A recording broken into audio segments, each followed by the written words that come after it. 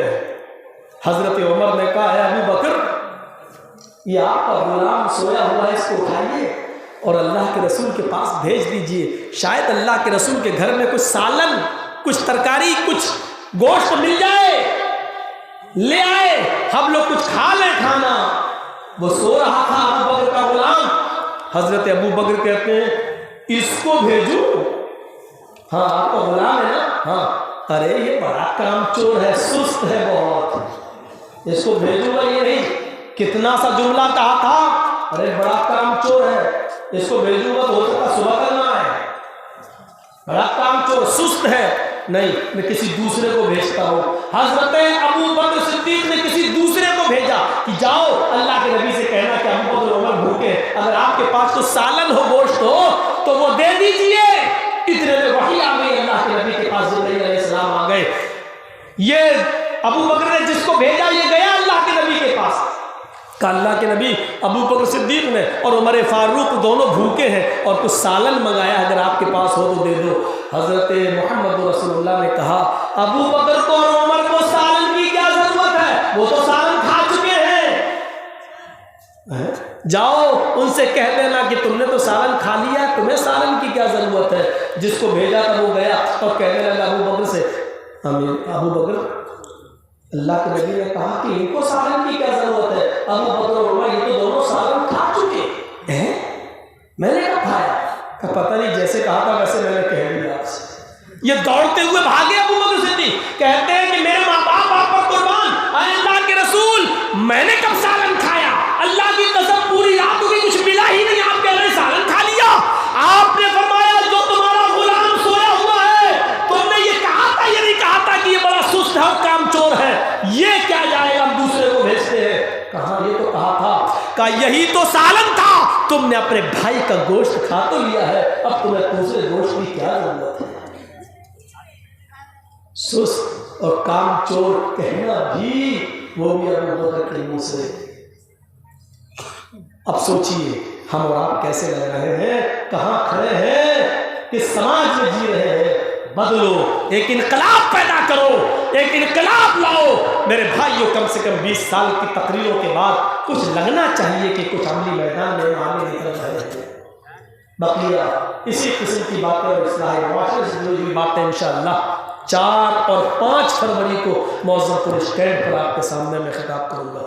1:15 بج گیا ہے۔